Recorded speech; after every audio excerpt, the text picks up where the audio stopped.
A young millionaire CEO invites the humble janitor's poor daughter to play chess for fun, not knowing she's a 7-year-old genius. Before we begin, just know, no matter where you are in the world, I'm glad you're here.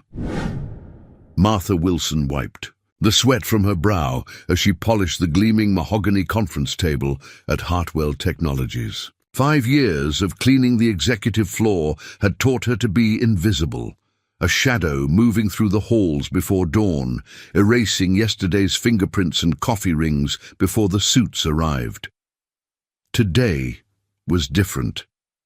It was teacher planning. Day and 7-year-old Emma sat quietly in the corner, her dark curls falling over a worn notebook as she sketched geometric patterns with remarkable precision. "Almost done, sweetheart," Martha whispered.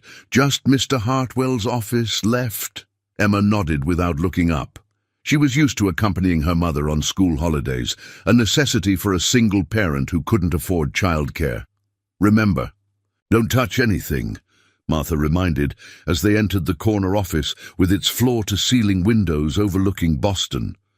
While Martha cleaned, Emma stood transfixed by the skyline, the morning sun painting the buildings gold. Then something else caught her eye, a beautiful wooden chess set on a side table, pieces arranged mid-game.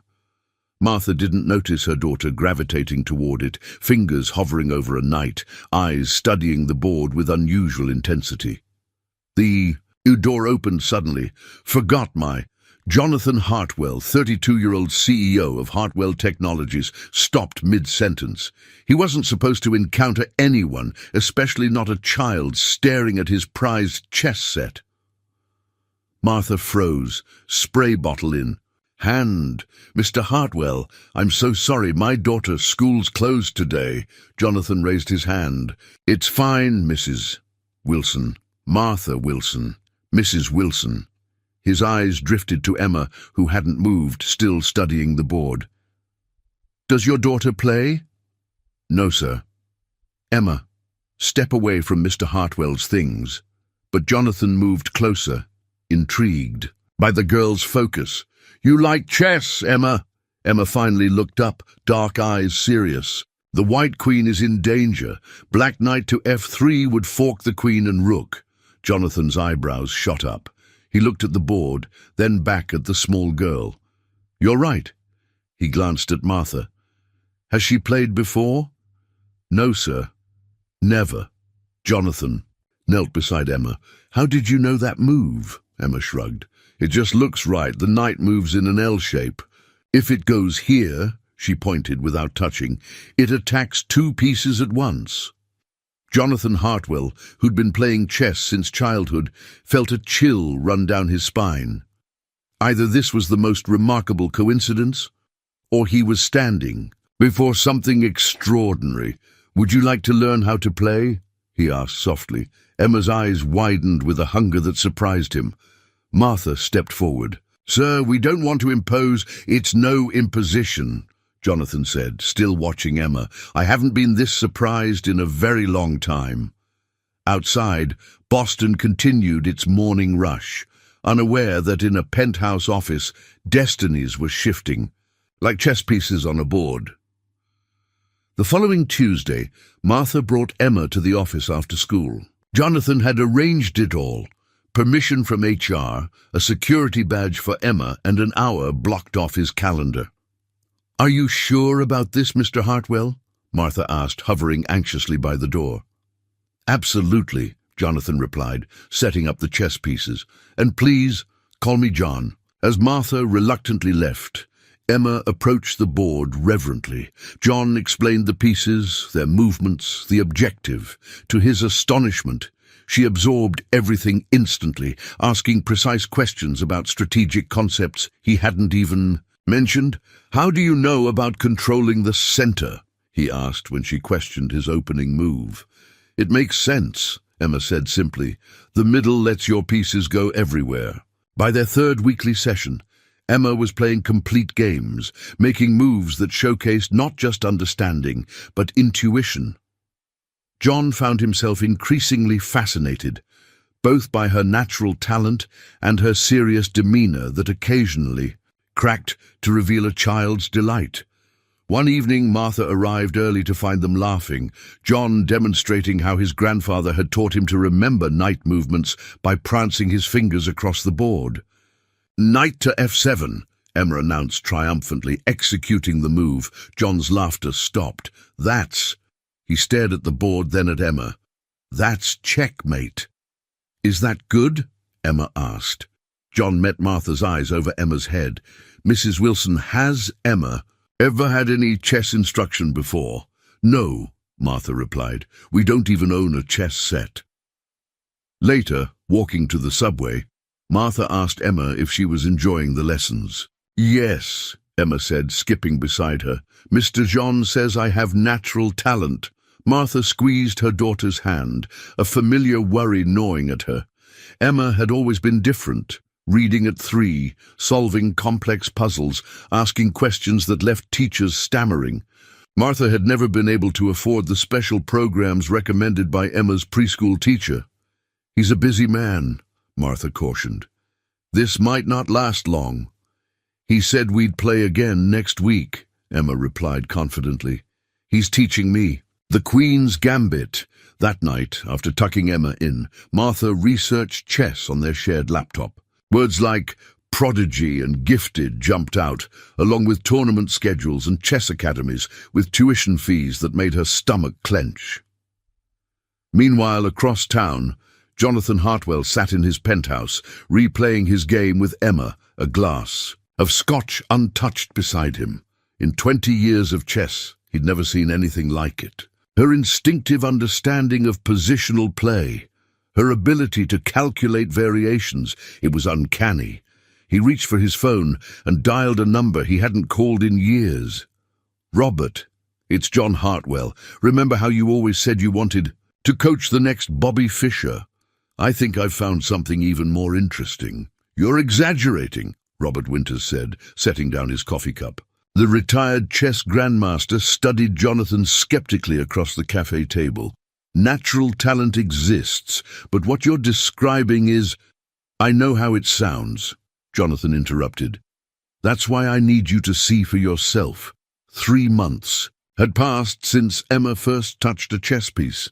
Jonathan had created a routine, twice weekly sessions in his office, a professional chess set for Emma's home, books on strategy she devoured overnight. Martha had initially resisted the gifts, but relented when she saw Emma practicing chess moves with hand-drawn paper pieces. "Her mother is uncomfortable with the attention," Jonathan explained. "She works as a cleaner at my company, lives paycheck to paycheck. Emma's school doesn't have resources for gifted children," Robert sighed.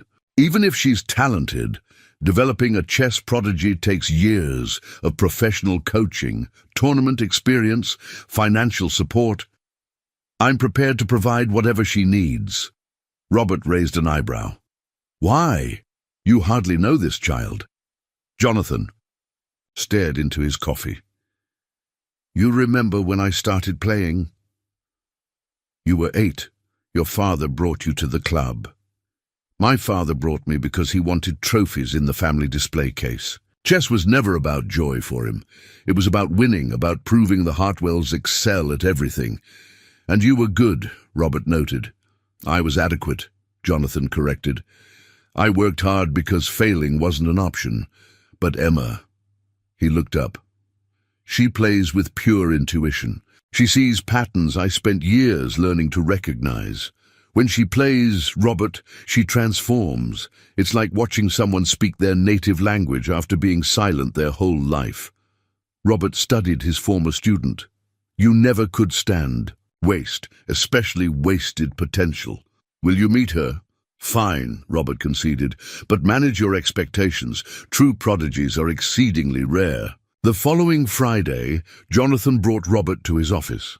Emma was already at the chess table, practicing a sequence from a book Jonathan had given her.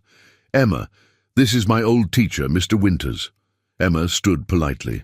"Hello, sir." Robert nodded, his expression neutral. "Jonathan tells me you enjoy chess." "Yes, sir. Would you play a game with me?" For an hour, the only sounds were the soft click of chess pieces and the occasional notation as Robert recorded moves. Jonathan watched Emma hold her own against a former grandmaster, her small face intense with concentration, making moves that made Robert's eyebrows rise progressively higher. When it was over, Robert sat back. "Young lady, how old are you again?" 7 3/4, Emma answered precisely. Robert looked at Jonathan, a mixture of shock and excitement in his eyes. "In 40 years of chess, I've seen perhaps 3 children with this level of natural ability." He turned back to Emma. "Would you like to learn more about chess, to play in tournaments someday?" Emma's eyes lit up. "Could I?" Later, in the hallway, Robert gripped Jonathan's arm. "This child doesn't just need lessons. She needs a comprehensive development program, tournament experience, grandmaster coaching." "I'll cover everything," Jonathan said immediately. "It's not just money," Robert warned. "It's going to change her life and her mother's. Are you prepared for that responsibility?" Jonathan watched through the glass as Emma reset the chess pieces, her small fingers placing each one with perfect precision. "Some talents come once in a generation, Robert. I won't let this one slip away because of circumstance." Martha felt as though she'd stepped into someone else's life. Instead of spending Sunday morning doing laundry at the neighborhood laundromat, she sat in an upscale cafe watching Emma play simultaneous chess games against Robert and Jonathan. 3 months of intensive training had transformed her daughter, not just in chess skill, but in confidence. "Checkmate in 3, Emma announced, moving her bishop. Robert analyzed the position and shook his head with a smile. Remarkable tactical vision. Martha still struggled to understand the chess terminology that now filled their small apartment. What she did understand was the growing chasm between Emma's potential and what she could provide as a single mother working 2 jobs. "Mrs. Wilson," Robert said, turning to her while Emma and Jonathan analyzed the other game. "The Bedford Junior Open is next month. It would be Emma's first tournament. Mostly local children, very low pressure." Martha's stomach tightened. "What would it involve?" "It's a 1-day event. Emma would play 4 games against children in her age group." "And the cost?" Martha asked, the ever-present question. Robert and Jonathan exchanged glances. "I'd like to sponsor Emma," Jonathan said carefully. "Entry fee, Chess Federation membership, everything she needs." Martha's pride flared. "Mr. Hartwell, John, please, John, you've already given Emma books, chess sets, your time. I can't accept more. Mrs. Wilson." "Martha," Jonathan leaned forward. "In business, we invest in potential. Emma has more raw talent than players with years of training. This tournament is just the beginning." "The beginning of what?" Martha asked sharply. "Chess scholarships, professional competitions, a world where my daughter belongs and I don't?" The table fell silent. Emma looked up, sensing tension. "Mum, is everything okay?" Martha forced a smile. "Yes, honey, just grown up. Talk." Later, walking home, Emma clutched her chess book while Martha wrestled with conflicting emotions. Her daughter deserved every opportunity, but each step deeper into the chess world seemed to pull Emma further from their reality. "Mr. Roberts says I could win a trophy," Emma said, skipping beside her. "That would be wonderful," Martha replied automatically. "Then could I go to more tournaments? Mr. John says there are bigger ones where you can win money and become a master." Martha stopped walking. "Emma, do you really love chess, or do you just enjoy the attention from Mr. John and Mr. Robert?" Emma considered this with characteristic seriousness. "I love chess," she finally said. "When I play, everything makes sense. It's like I can see paths nobody else can see." She looked up at her mother. "It feels like I've been waiting my whole life to find it." That night, after Emma was asleep, Martha called the number Jonathan had given her. "I'll allow the tournament," she said without preamble, "but we need boundaries. This can't take over her childhood or her education." "Of course," Jonathan agreed, relief evident in his voice. "And Martha, thank you for trusting me." After hanging up, Martha stood at Emma's bedroom door, watching her daughter sleep, a chess book still clutched in her small hand. For the first time, she allowed herself to wonder if the cleaning lady's daughter might truly have an extraordinary future ahead, and whether she had the courage to let her reach for it.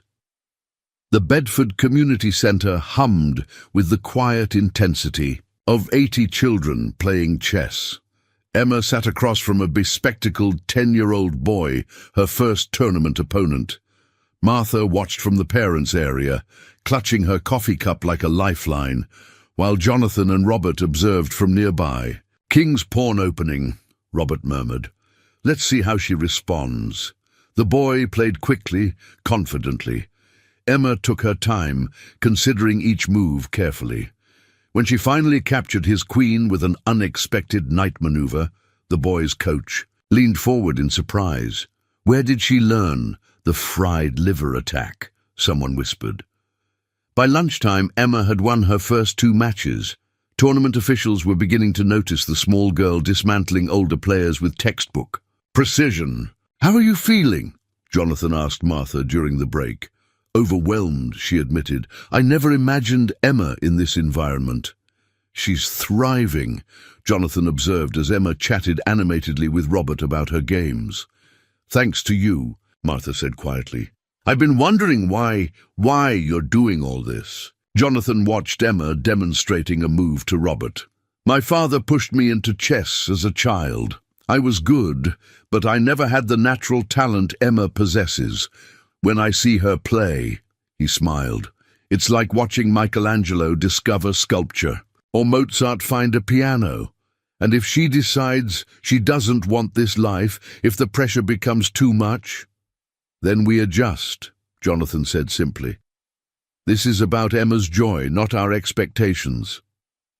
The afternoon matches proved more challenging. Emma's third opponent, a serious 12-year-old girl with tournament experience, played methodically, exploiting Emma's developing endgame skills. After her first loss, Emma fought tears. "It's part of learning," Robert consoled her. "Even grandmasters lose games." Her final match became the talk of the tournament. Emma faced the top-seeded player in her bracket, a boy who'd won regional championships. The game stretched longer than any of her previous matches. As they approached the 2-hour mark, a small crowd gathered. The tournament director whispered to Jonathan, "Where has she been training? She plays like someone with years of experience." When Emma executed a queen sacrifice leading to checkmate 3 moves later, applause broke out. The boy stared at the board in disbelief before extending his hand in sportsmanlike defeat. Emma finished with 3 wins and 1 loss, enough for second place in her age group. As she accepted her silver medal, her face glowed with an inner light Martha had never seen before. "Did you see, Mom? I calculated the queen's sacrifice 5 moves ahead." The tournament director approached them afterward.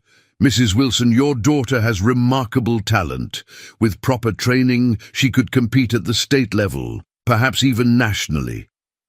Martha felt the familiar tightness in her chest, pride, mixed with fear of a world she didn't understand.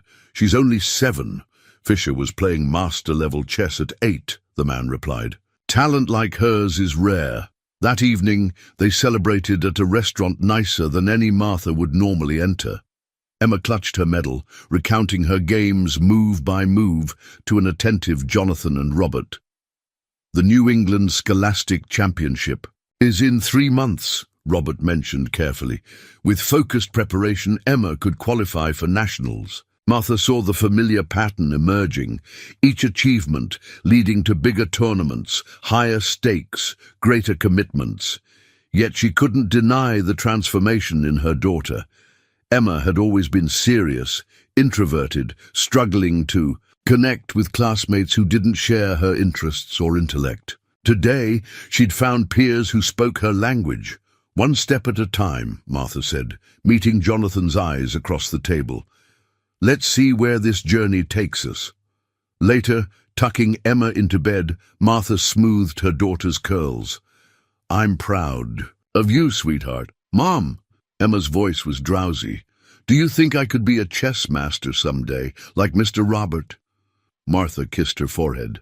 With your mind and determination, you could be anything. After Emma fell asleep, Martha carefully placed the silver medal on the bedside table, wondering what doors it might open, and what their life would look like if they stepped through the Boston Herald article was small, just a sidebar in the local section, but seeing Emma's serious face beside the headline, "Chess Prodigy Emerges from Unlikely Background," made Martha's hands shake. 7-year-old Emma Wilson, daughter of a single mother working as a custodian, has stunned the chess community with her natural talent. Under the mentorship of former chess grandmaster Robert Winters and technology entrepreneur Jonathan Hartwell, Wilson recently placed second in her first tournament. The phone calls started immediately. Emma's school principal wanted a meeting. The local chess club offered free membership. A private academy inquired about scholarship opportunities. It's too much, too fast, Martha told Jonathan during their now regular Sunday coffee while Emma and Robert analyzed tournament games. The attention was inevitable, Jonathan replied. Emma's talent makes her newsworthy. She's a child, not a headline, Martha said sharply. Yesterday, a parent at school asked if Emma was that chess genius from the paper. What happens when the novelty wears off? Jonathan studied her. You're worried about her being disappointed. I'm worried about her entire identity forming around chess, about her entering a world that might embrace her now, but discard her later. What does Emma want? They both looked across the cafe where Emma was demonstrating a complex endgame sequence to Robert, her small face animated with passion. She wants chess, Martha admitted. She practices before school. She reads strategy books during lunch. She sets up puzzles before bed. The New England Championship would be her first major test, Jonathan said carefully. Robert believes she could make the top 10 in her age group. Martha took a deep breath. If we do this, if we really commit to this path, I need to know you're in it for the long haul, Jonathan, not just the exciting beginning. Emma's heart is fully invested. So is mine, Jonathan said quietly. The weeks leading up to the regional championship transformed their lives. Emma began twice-weekly training sessions with Robert. Jonathan arranged her first online matches against young players from around the country. Martha adjusted her work schedule to accommodate Emma's increasingly demanding chess calendar. One evening, after an intensive training session, Robert took Martha aside. The championship has significant expenses: hotel for 2 nights, entry fees, federation membership renewal. Jonathan wants to cover everything. Martha's pride warred with practicality. The costs would consume her entire monthly savings. He's not doing this out of charity, Robert added gently. In chess circles, there's prestige in discovering and developing talent. Jonathan sees himself as an investor in Emma's future. An investor expects returns, Martha pointed out. Yes, seeing her succeed is his return. Martha, I've known Jonathan since he was a teenager. I've never seen him this passionate about nurturing talent. Later that week, Martha arrived early to pick up Emma from Jonathan's office and overheard them talking.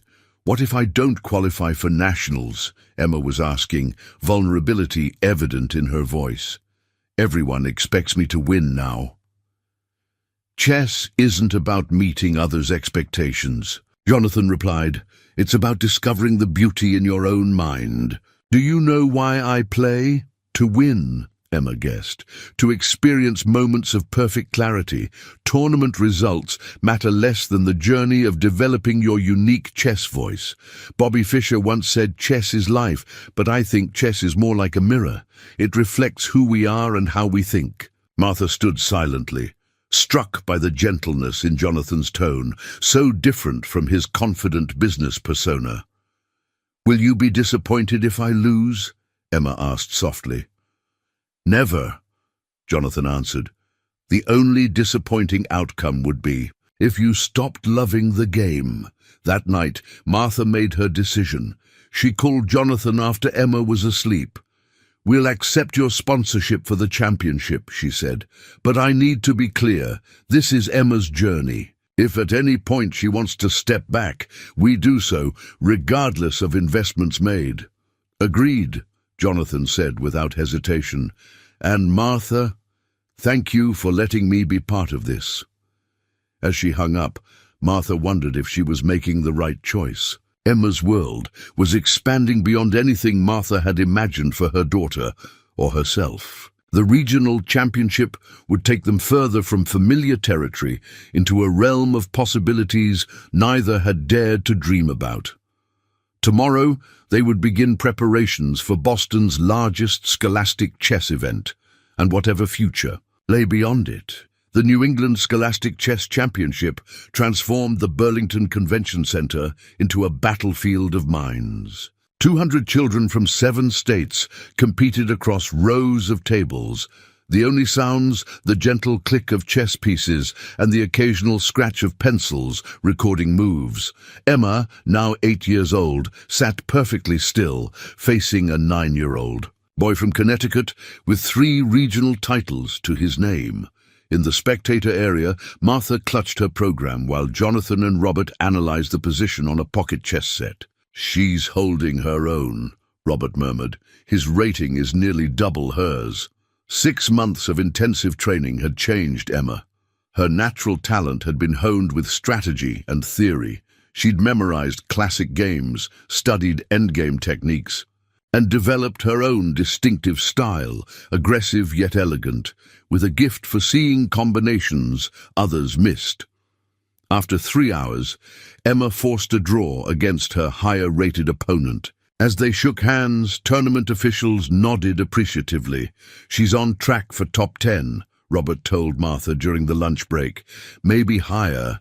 By the end of day 1, Emma had earned 2 wins and a draw, placing her unexpectedly in the top bracket. The chess community was beginning to whisper about the janitor's daughter with extraordinary potential. That evening in the hotel room, Martha helped Emma prepare for her remaining matches. They'd never stayed in a hotel before Jonathan's sponsorship. The luxury of room service and clean towels still felt surreal to Martha. "Mum, what if I actually win tomorrow?" Emma asked, rearranging pieces on her travel chess set. "Then we'll celebrate," Martha replied, brushing Emma's hair. "But remember what Mr. Jonathan says. It's about the journey, not just winning," Emma recited. She hesitated. "Mom, Alyssa invited me to her birthday party next weekend." Martha paused. Emma rarely received invitations from classmates. "That's wonderful. But it's the same day as my session with Mr. Robert." Martha saw the conflict in her daughter's eyes, the pull between her extraordinary gift and the ordinary childhood experiences she also craved. "We'll reschedule with Mr. Robert," Martha decided. "Chess isn't going anywhere." The next morning, Emma faced her toughest opponent yet, the tournament's 2nd seed, a serious 12-year-old with national ranking. Jonathan and Robert watched tensely as Emma's position deteriorated in the middle game. "She's in trouble," Robert whispered, but then Emma did something unexpected. Instead of retreating, she sacrificed a bishop, creating counterplay that transformed the game. Her opponent, caught off guard, made a critical error. After a sequence of brilliant moves, Emma forced checkmate, stunning the observers. "Incredible." "Calculation," said the tournament director. "When did she start playing?"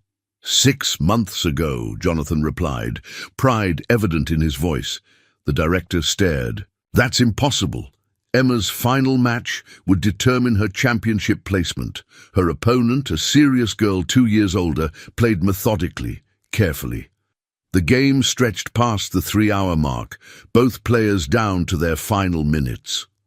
In the critical moment, Emma hesitated, her hand hovering between 2 possible moves.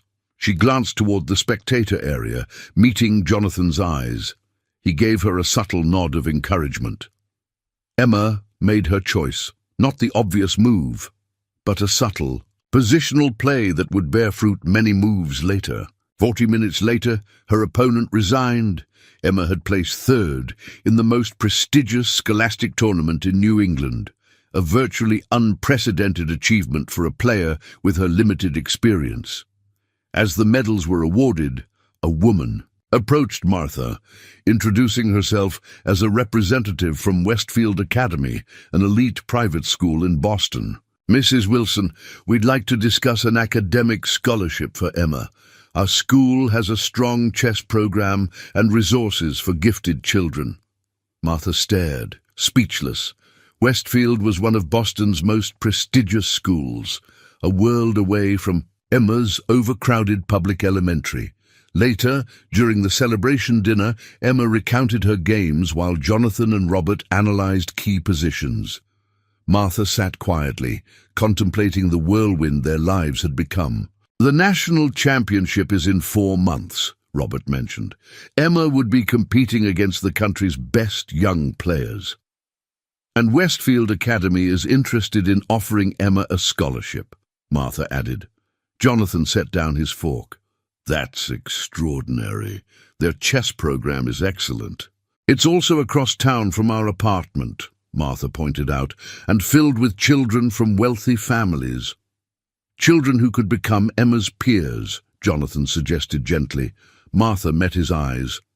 "Will they, or will she always be the scholarship student, the curiosity, the janitor's daughter?" Jonathan leaned forward. "Martha, Emma has a gift that transcends background. Chess is the great equalizer. It doesn't matter who your parents are or where you live. What matters is how you think." As they spoke, Emma was showing the waitress her medal, her face alight with joy that made Martha's heart ache. This new world was opening doors Martha had never imagined possible, but each step forward took them further from the life they'd known. That night, Emma slept with her bronze medal on the nightstand. Martha sat by the window, watching Boston's lights and contemplating the invitation from Westfield Academy. A new school, a dedicated chess program, resources Martha could never provide. Her phone buzzed with a text from Jonathan. "Whatever you decide about Westfield, I'm committed to supporting Emma's chess development." "This is just the beginning." Martha gazed at her sleeping daughter. 6 months ago, Emma had been an unusually bright child, with few friends and limited prospects. Now she stood at the threshold of opportunities that could change her life forever. The key question was whether Martha had the courage to let her step through. Westfield Academy's brick buildings and manicured grounds looked like something from a movie, not a place where Martha Wilson's daughter would attend school. Yet here they were, following headmistress Catherine Blackwell through hallways lined with alumni photographs and trophy cases. "Our chess program has produced 3 national masters," headmistress Blackwell explained. Coach Levinson was a championship player himself. Emma walked beside them in her new uniform, navy blazer, plaid skirt, knee socks, looking simultaneously older and more vulnerable than her 8 years. "The scholarship covers tuition, books, and extracurricular activities," the headmistress continued. "We're delighted to welcome Emma to our community." Martha nodded, fighting the sensation of being an imposter in this world of privilege. She'd taken the morning off from cleaning offices to attend Emma's first day, using precious vacation time she normally saved for emergencies. In the chess room, they met Coach Levinson, a stern man with wire-rimmed glasses who asked Emma to solve several chess problems on the spot. His eyebrows rose progressively higher with each correct solution. "Remarkable tactical vision," he commented. "Robert Winters has taught you well." As they prepared to leave Emma in her new classroom, Martha knelt to straighten her daughter's collar. "Remember, you belong here as much as anyone," she whispered. "Your mind earned you this place." Emma nodded solemnly. "Will you be here at dismissal?" I have to work, Martha admitted, but Mr. Jonathan arranged for Ms. Peterson to bring you to his office afterward for your lesson with Mr. Robert. Something flickered in Emma's eyes. Uncertainty. Perhaps at navigating this complex new arrangement of adults and schedules built around her talent. I'm just a phone call away, Martha reassured her. Always. The following weeks tested them both. Emma struggled to balance rigorous academics with intensive chess training and the social dynamics of her new school. Martha worked double shifts to afford their apartment near Westfield, coming home exhausted to help Emma with advanced homework. One evening, after Emma had gone to bed, Martha called Jonathan. She's overwhelmed, Martha admitted. Chess practice 3 days a week, tournament preparation with Robert, advanced classes. She's only 8. Should we scale back the chess? Jonathan asked immediately. Martha sighed. That's the one thing. She doesn't want to reduce. She loves it more than ever. She hesitated, but I'm worried about her childhood slipping away. What can I do to help? Martha closed her eyes. Accepting Jonathan's financial support for chess was one thing.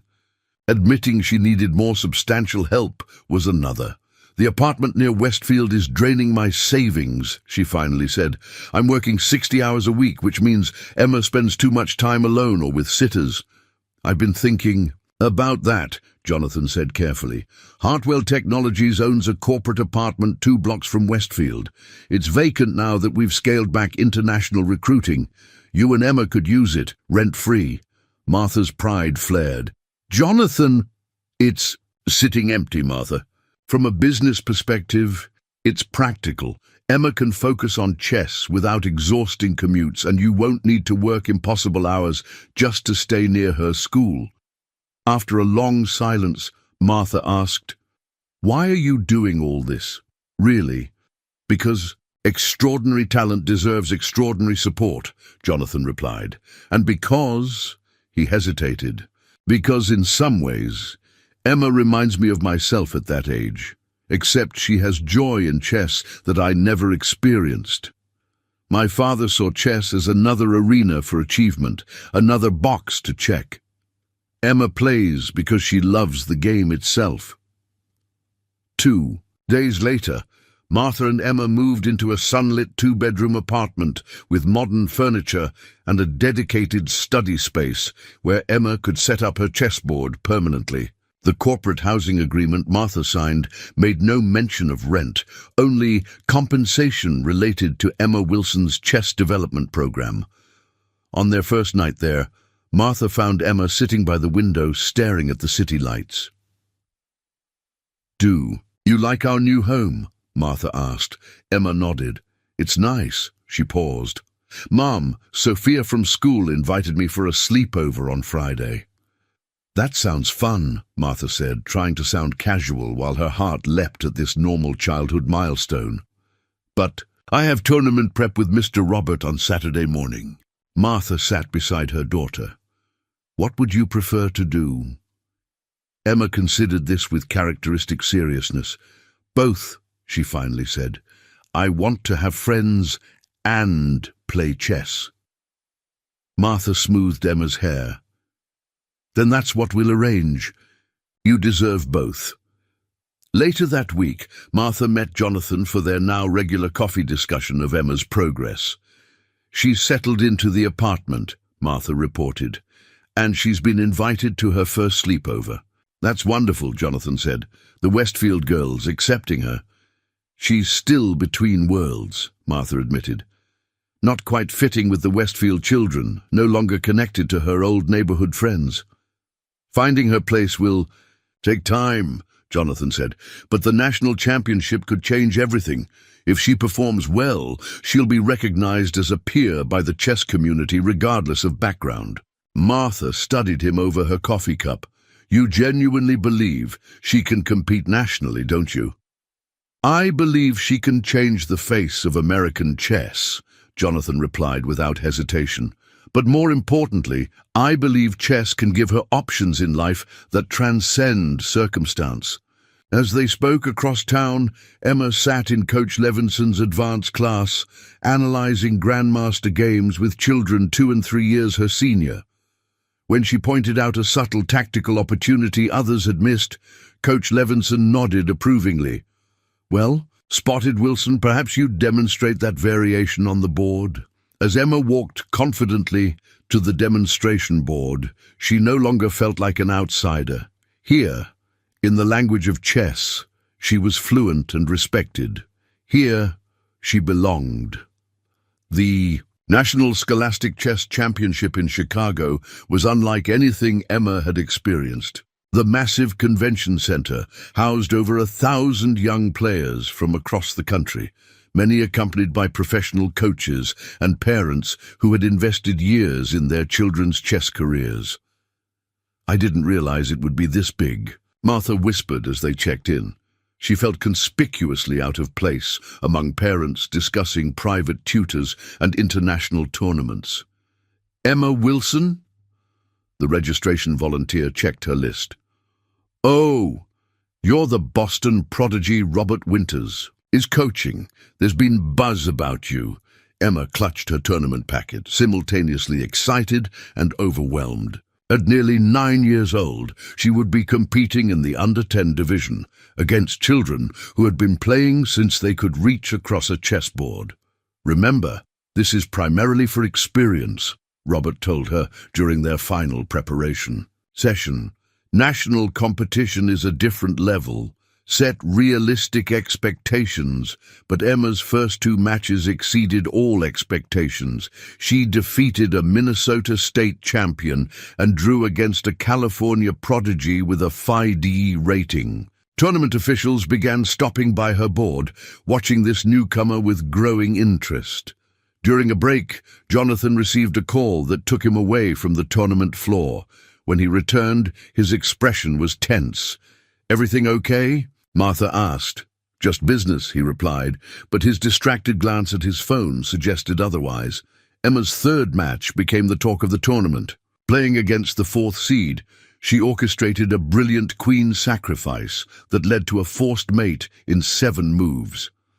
When her opponent resigned, spontaneous applause broke out from observers. "Who's coaching her?" tournament officials asked. When told she'd been playing less than a year, one laughed outright. "That's impossible." By the end of day 1, Emma had 2.5 points out of 3, an extraordinary performance that placed her among the top 10 players going into the 2nd day. That evening in the hotel room, while Emma slept, Martha found Jonathan on the balcony, looking troubled as he stared at his phone. "What's really going on?" she asked.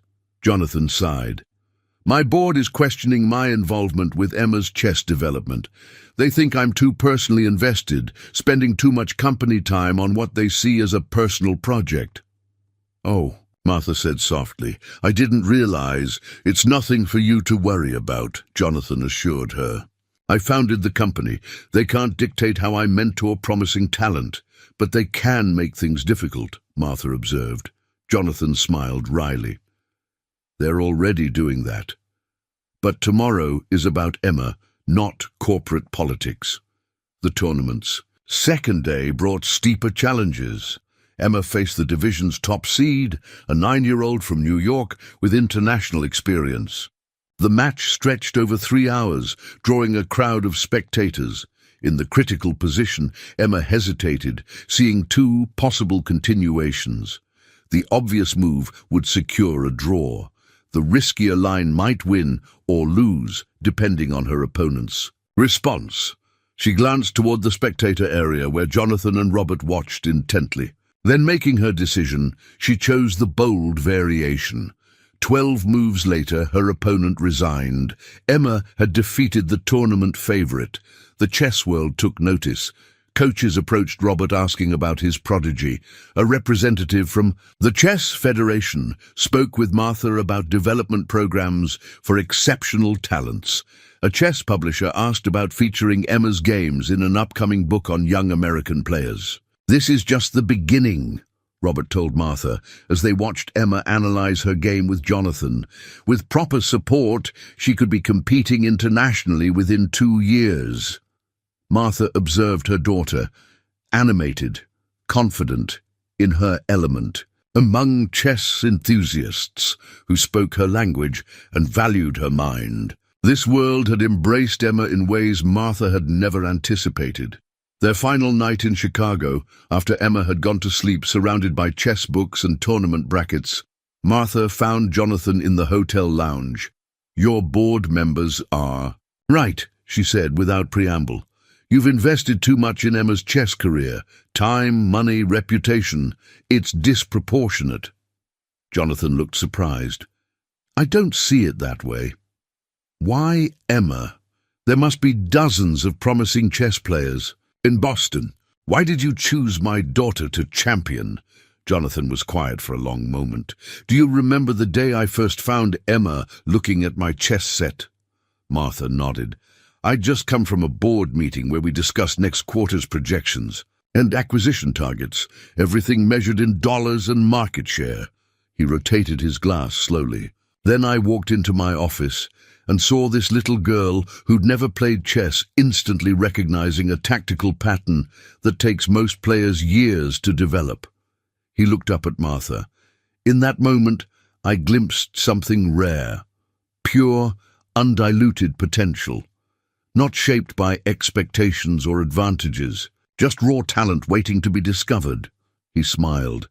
"My father would have seen a future trophy. I saw a mind that deserved the chance to explore its capabilities without limitation." Martha studied him. "And your board doesn't understand that?" "They understand ROI and quarterly results. They don't understand investing in human potential without guaranteed returns." He shrugged. "It's my company. I'll handle the board." The next morning, Emma competed in her final match, securing 5th place. Overall, an extraordinary achievement for her first national tournament. As medals were awarded, Martha watched her daughter stand proudly among established chess prodigies, belonging completely in this meritocracy of the mind. Later, as they packed to return to Boston, Emma carefully placed her tournament score sheets in a folder. "Mom," she asked, "Mr. Jonathan seemed worried yesterday. Is something wrong?" Martha hesitated.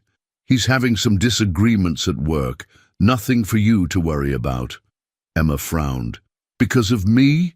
Because he comes to my tournaments instead of work meetings?" Sometimes Martha forgot how perceptive her daughter was, on and off the chessboard. "Mr. Jonathan makes his own choices," Martha said carefully. "He believes in your talent." Emma was quiet for a moment. "He's kind of like a dad, isn't he? Not my real dad, but someone who cares what happens to me." Martha felt her throat tighten. "Yes, I suppose he is." As they boarded the plane back to Boston, Martha wondered what the future held. Emma's world had expanded beyond anything they could have imagined a year ago. But as her daughter's star rose in the chess world, Martha sensed complications ahead that had nothing to do with tournament brackets or chess ratings. The meeting in Jonathan's office had the strained formality of situations where too much remains unsaid. Martha sat rigidly in a visitor's chair, while Jonathan paced beside the floor-to-ceiling windows. Robert occupied the sofa, his expression grave. "The International Youth Chess Championship in London," Jonathan explained. "Emma's national performance qualified her, but the board is restricting your involvement," Martha finished. Over the past year, she'd learned to read between the lines of corporate politics. It had been 14 months since Emma first touched a chess piece. At 9 years old, she now held a national ranking, competed regularly in adult tournaments, and had been featured in Chess Life magazine as America's most promising new talent. Her progress had been meteoric and expensive. "They've frozen discretionary sponsorship funds," Jonathan admitted. "They can't prevent my personal involvement, but corporate resources are another matter." "What does this mean for Emma?" Martha asked directly. Robert leaned forward. "The London Championship is crucial for Emma's development. It's where she'd compete against young players from Russia, China, India, countries that identify and cultivate chess talent systematically.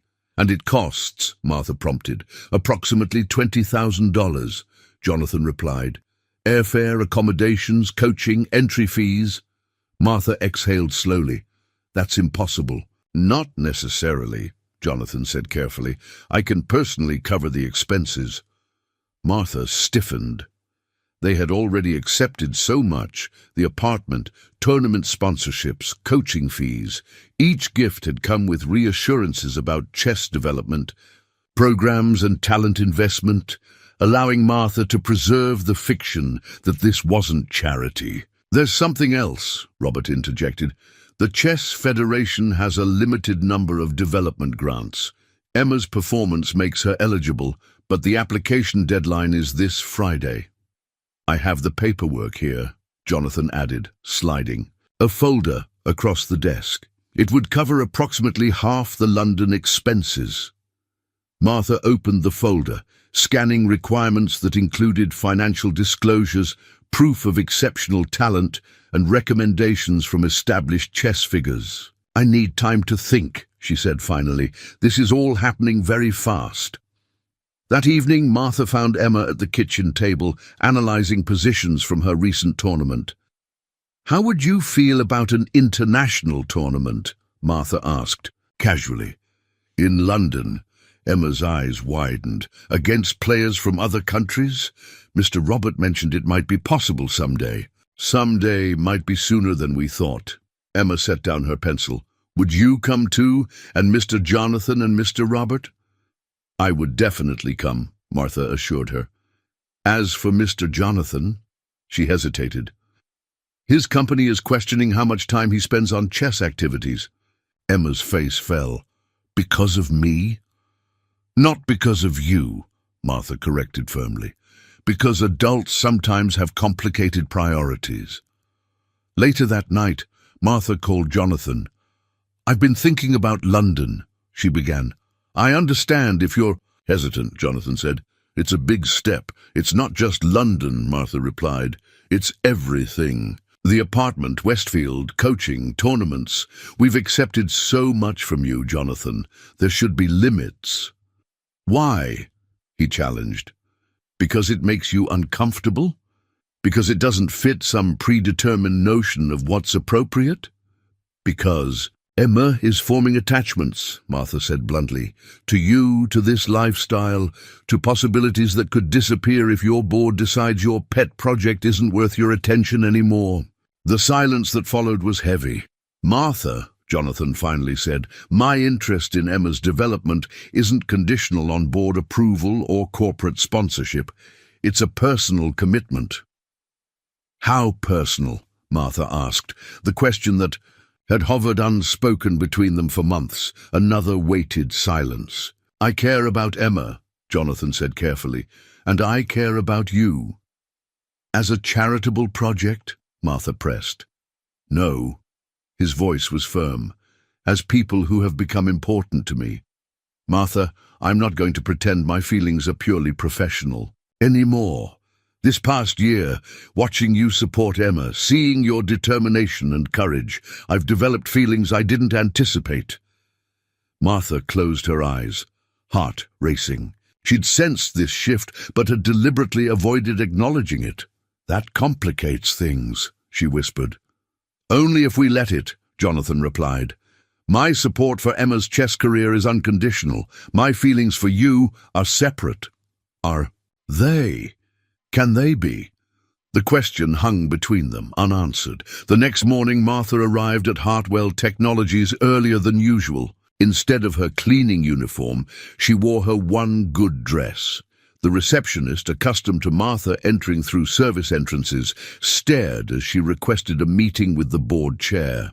An hour later, Martha sat across from Eleanor Blackwood, Hartwell's formidable board chair. Mrs. Wilson, Eleanor said coolly, this is unusual. I'll be direct, Martha replied. Your board is concerned about Jonathan Hartwell's involvement with my daughter's chess career. Eleanor's perfectly sculpted eyebrows rose. You're remarkably well informed for a member of our maintenance staff. Martha refused to be intimidated. Emma has qualified for the International Youth Championship in London. I understand Hartwell. Technologies has withdrawn potential sponsorship. The board feels Mr. Hartwell's personal interests have interfered with his corporate responsibilities, Eleanor confirmed. We've simply realigned priorities. I see, Martha said. Then perhaps you should know that I'm withdrawing Emma from Jonathan's mentorship program, effective immediately. Eleanor's expression shifted to genuine surprise. May I ask why? To protect both Emma and Jonathan, Martha answered. My daughter's chess development shouldn't come at the cost of Jonathan's professional standing, and Jonathan deserves board members who recognize his legitimate interest in developing exceptional talent. As Martha stood to leave, Eleanor asked, Does Jonathan know you're here? No, Martha replied, and I'd appreciate if this conversation remained between us. That evening, Martha waited until Emma was asleep before calling Jonathan. I need to speak with you, she said.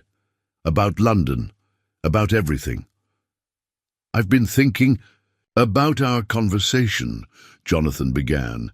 Martha, Emma won't be competing in London, Martha interrupted, and we'll be moving out of the corporate apartment next month. The silence that followed was deafening. Why? Jonathan finally asked, his voice tight with shock. Because this has gone too far, Martha replied. The lines have blurred, Jonathan, between mentorship and charity, between professional interest and personal feelings. So you're punishing Emma because I admitted I care about you. I'm protecting Emma from building her future on a foundation that might shift. I'm protecting you from board members who question your judgment. And yes, I'm protecting myself from feelings I can't afford to explore. Martha, I've applied for the Chess Federation. Grant, she continued. If Emma receives it, we'll find other coaching arrangements. Robert has colleagues who might help. This is unnecessary, Jonathan said, his voice strained. Whatever you're feeling, whatever concerns you have, we can address them without upending Emma's progress. I need to do this, Martha insisted, for all of us. After hanging up, Martha sat alone in the darkness of the apartment Jonathan had provided, surrounded by the chess books he had purchased, facing a future suddenly bereft of his steady presence in their lives. She wondered if she'd made the right decision, and whether Emma would ever forgive her if she hadn't. The small apartment in Brighton was a stark contrast to the corporate housing they'd left behind. One bedroom, thin walls, a kitchenette barely large enough for their small table. But it was theirs, paid for with Martha's earnings, no strings attached. 2 months had passed since Martha's decision. Emma continued at Westfield Academy on scholarship and trained twice weekly with Coach Levinson. But the intensive sessions with Robert had ended. The Chess Federation grant had come through, covering basic tournament expenses but not the London Championship, which had passed without Emma's participation. Knight to e4, Emma murmured, moving pieces on her travel chess set. She'd grown quieter since the change, spending hours analysing games alone. Ready for school? Martha asked, setting out breakfast. Emma nodded without looking up. You have the regional qualifier this weekend, Martha reminded her. Coach Levinson says you're well prepared. Emma finally met her mother's eyes. Mr. Jonathan used to come to all my tournaments. Martha's heart clenched. I know, sweetheart. You never really explained why we stopped seeing him. How could Martha explain decisions based on pride, fear, and feelings too complicated for a 9-year-old to understand? How to explain walking away from opportunities most chess parents would sacrifice everything to secure? Sometimes adults need to establish boundaries, Martha said carefully. Mr. Jonathan was very generous, but we needed to become more independent. He calls sometimes, Emma admitted, to ask about my tournaments. Martha stilled. You didn't mention that, Emma shrugged. You get weird when I talk about him. The regional qualifier was held at a community college, less prestigious than Emma's recent tournaments. Martha sat alone in the spectator area, acutely aware of Jonathan's absence. Emma played mechanically, winning her matches without the spark of joy that had once characterized her game. Between rounds, Martha noticed Emma scanning the entrance repeatedly. "Are you looking for someone?" Martha asked. Though she knew the answer, Emma hesitated. "I thought maybe Mr. Jonathan might come, just to watch." "Did you ask him to?" "No," Emma admitted. "But he always knew my tournament schedule before." Martha felt a familiar guilt resurface. In protecting Emma from potential disappointment, had she created a more immediate one? Emma placed second, a solid performance that qualified her for state championships but lacked the brilliance that had once made spectators gather around her board. As they packed up, a tournament official approached. "Emma Wilson, there's someone asking for you at the registration desk." Martha tensed, expecting Jonathan. Instead they found Eleanor Blackwood, Hartwell's board chair, elegantly dressed and distinctly out of place among chess parents in casual attire. "Mrs. Wilson, Miss Wilson," Eleanor greeted them. "Congratulations on your performance today, Emma." "Thank you," Emma replied cautiously, glancing at her mother. "I wonder if I might have a word with you both," Eleanor continued, her crisp tone making it less a request than a statement. In the empty cafeteria, Eleanor came directly to the point. "The board has reconsidered its position regarding Jonathan's chess mentorship program." Martha straightened. "I don't understand." "After our conversation, I did some research," Eleanor explained. "Emma's achievements are quite remarkable. More importantly, I reviewed Jonathan's performance metrics for the periods before and during his involvement with Emma's chess development." She smiled slightly. "Contrary to our concerns, his most innovative product initiatives and successful acquisitions occurred during this period." "What are you saying?" Martha asked. "That the board was wrong," Eleanor admitted frankly. "Jonathan's distraction seems to stimulate rather than hinder his business acumen. We've restored his discretionary funding and formally recognized his mentorship program as a corporate initiative promoting STEM education." Martha absorbed this, suspicion mounting. "Why are you telling me this, rather than Jonathan?" Eleanor's smile tightened. "Because Jonathan hasn't been himself since your withdrawal from the program. He declined to reinstate funding when offered." She studied Martha. "He believes you want nothing further to do with him." Emma, who had been silent, suddenly asked, "Is Mr. Jonathan okay?" Something softened in Eleanor's expression. "He misses you, young lady. Chess, too, I suspect. He's stopped playing entirely." Later that evening, after Emma was asleep, Martha sat at their small kitchen table, turning her phone over repeatedly. Finally, she dialed. "Martha," Jonathan answered immediately. "Is everything all right?" "Is Emma—" "She's fine," Martha assured him. "We saw Eleanor Blackwood today." A pause. "I see.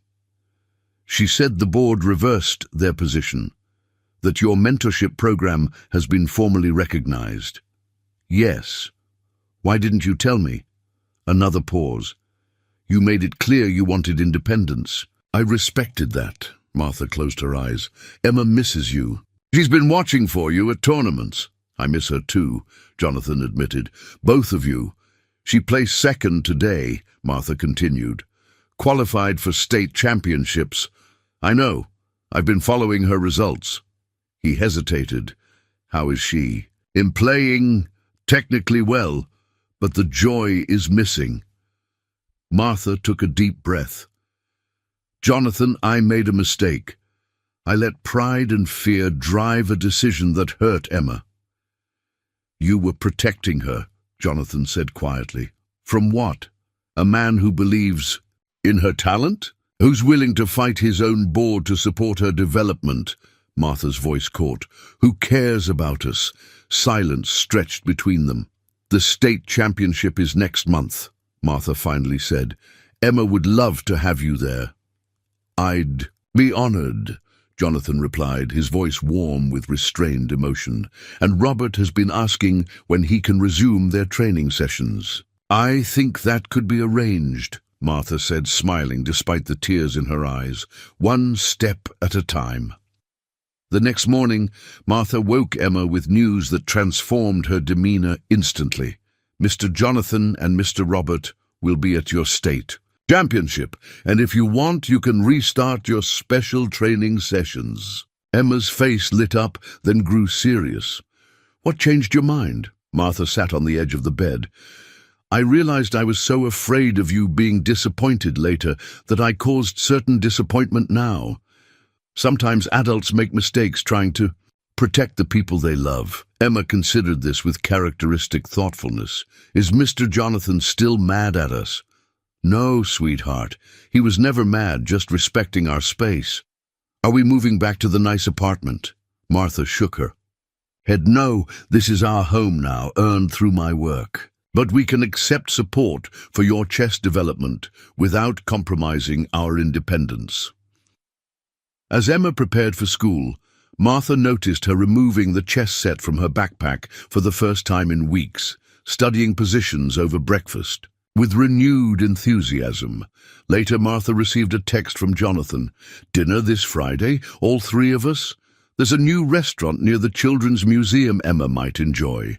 Martha stared at the message, recognizing it for what it was, not just a dinner invitation, but a chance to redefine their complicated relationship on new terms.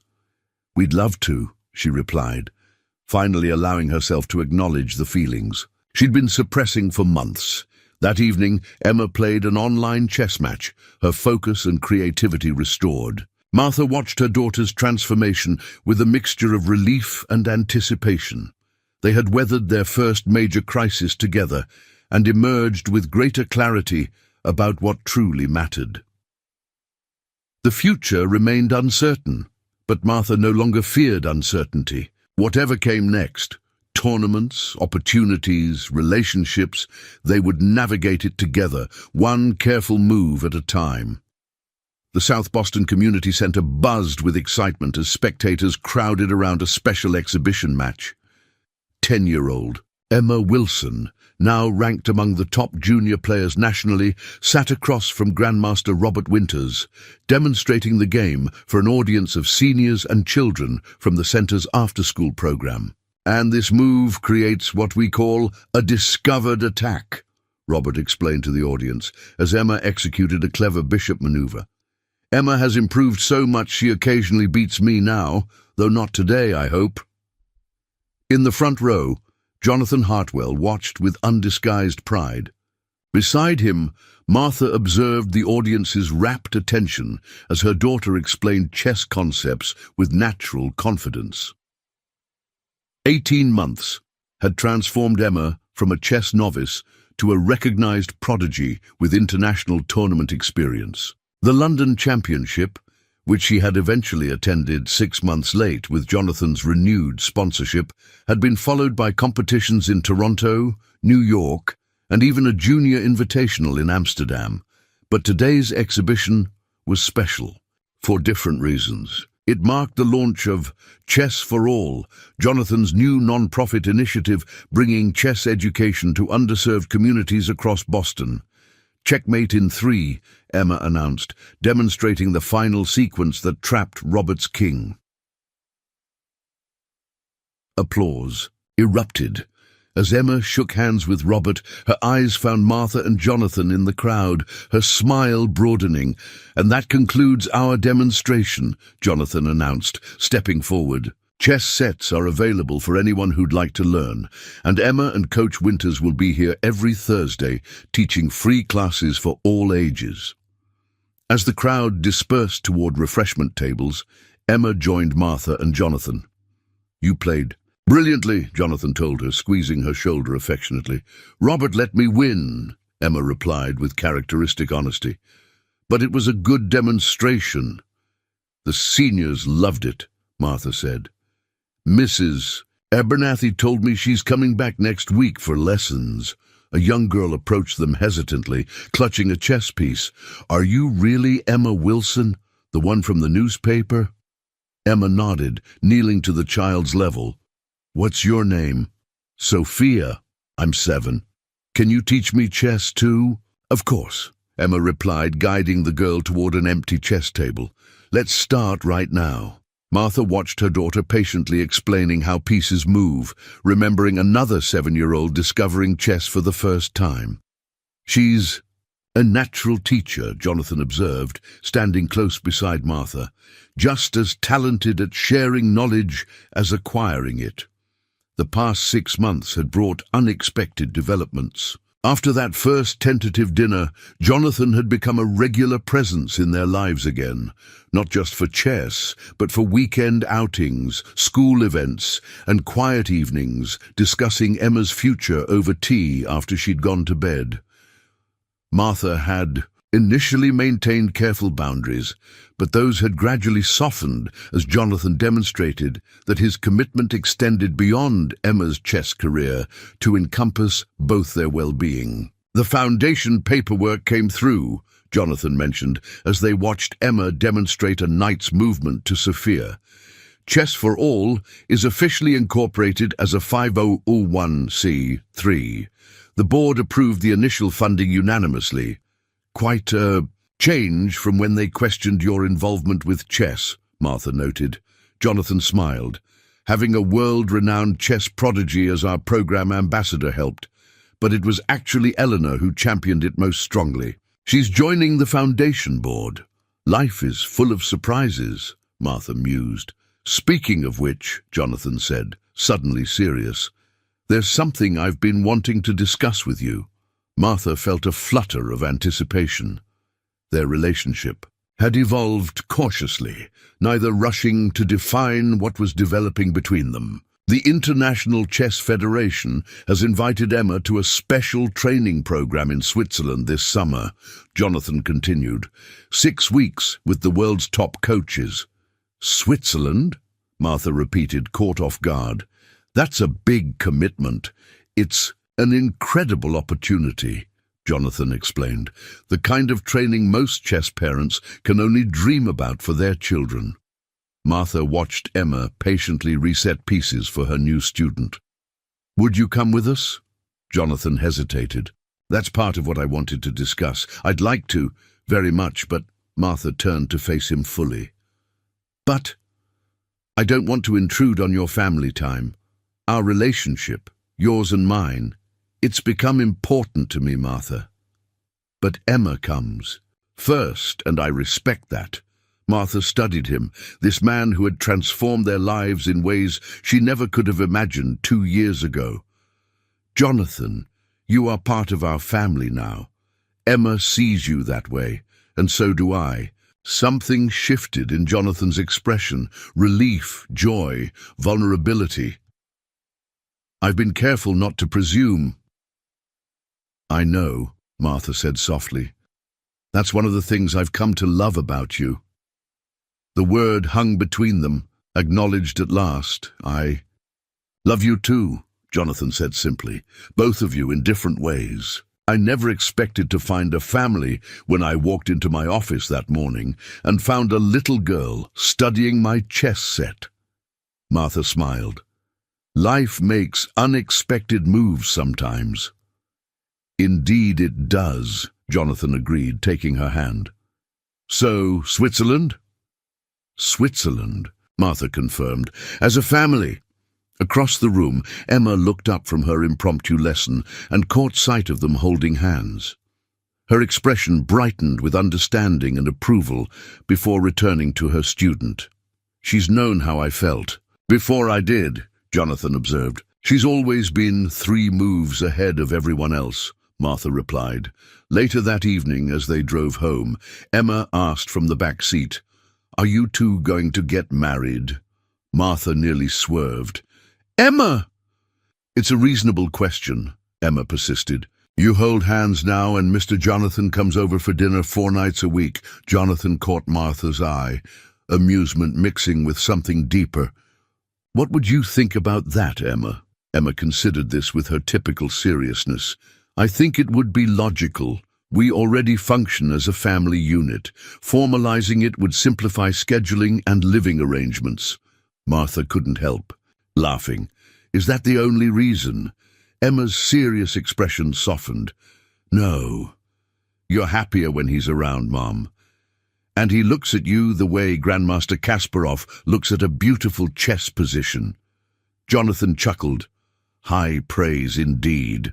As they arrived home, not the corporate apartment or the small Brighton flat, but the comfortable townhouse they'd moved into 3 months ago, Emma gathered her chess materials. I need to prepare for the tournament next weekend, she announced, heading toward her room. Alone in the kitchen, Martha turned to Jonathan. She doesn't miss much, does she? Not on the chessboard or off it, Jonathan agreed, pulling Martha gently into his arms. So, what would you think about her question?